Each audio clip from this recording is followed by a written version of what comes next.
పాత బస్తీలోని మీరాలం ఈద్గాలో రంజాన్ ప్రార్థనలు ముగిశాయి. దీనిపై మరిన్ని వివరాలు మా ప్రతినిధి విజయ్ లైవ్ లో అందిస్తారు.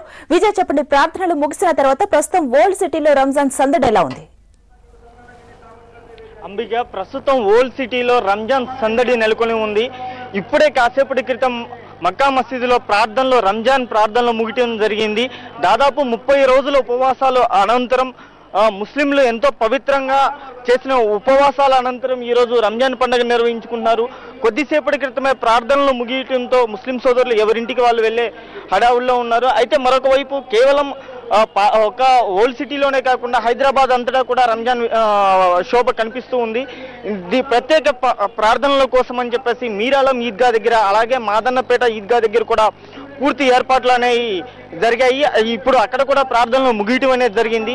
ఈ నేపథ్యంలో ఈ ప్రార్థనల సమయంలో ఎటువంటి భద్రతాపరమైన అవాంఛనీయ సంఘటనలు జరగకుండా డీసీపీ అకున్ సబర్వాల్ ఆధ్వర్యంలో పోలీసులు కూడా ప్రత్యేకమైన బృందాలను ఏర్పాటు చేయడం జరిగింది. అంటే టాస్క్ ఫోర్స్ పోలీసులు ఇతరితర భద్రతా సమస్యలు తలెత్తకుండా పూర్తి ఏర్పాట్లు అనేది చేశారు. మొత్తం మీద మనం చూసుకున్నట్లయితే 30 రోజుల ఉపవాస దీక్ష అనంతరం ముస్లిం సోదరులు ఈ రోజు మాత్రం రంజాన్ పండుగని చాలా ఉత్సాహంగా జరుపుకుంటున్నారు.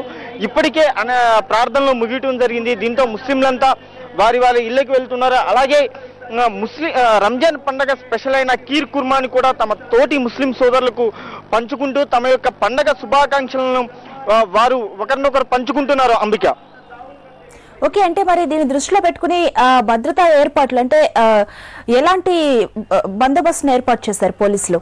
విజయ్.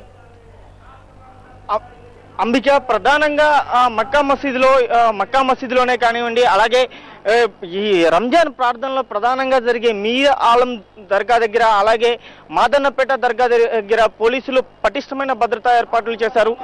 మనం కరెక్ట్ గా చూసినట్లయితే వీటిలో మక్కా మసీద్ లోపలికి వెళ్ళేటప్పుడు, బయటికి వెళ్ళేటప్పుడు పోలీస్ చెకింగ్స్ జరపడంతో పాటు ఎక్కడికెక్కడ మెటల్ డిటెక్టర్లను కూడా ఏర్పాటు చేయడం జరిగింది. ఇంతేకాకుండా ఎత్తైన భవనాల దగ్గర నుంచి ప్రార్థనా సమావేశాలు జరిగే ప్రదేశాన్ని బైనాక్యులర్లతో చూడడం, బైనాక్యులర్తో ఆ పరిసర ప్రాంతాలను గమనించడం, అలాగే టాస్క్ ఫోర్స్ పోలీసులు కూడా ఎప్పటికప్పుడు అక్కడ ఏం జరుగుతుంది అని చెప్పేసి పూర్తిగా అటు టాస్క్ ఫోర్స్ పోలీసులు, ఇటు సివిల్ పోలీసులు, అలాగే ప్రత్యేక బలగాలు మొత్తం ఓల్డ్ సిటీలో ఏం జరుగుతుంది అని చెప్పేసి పూర్తిగా అక్కడ భద్రతాపరమైన ఏర్పాట్లను సమీక్షించడం జరుగుతుంది. ఇంతవరకు అయితే ఏ అవాంఛనీయ సంఘటనలు జరగకుండా పోలీసులు కట్టుదిట్ట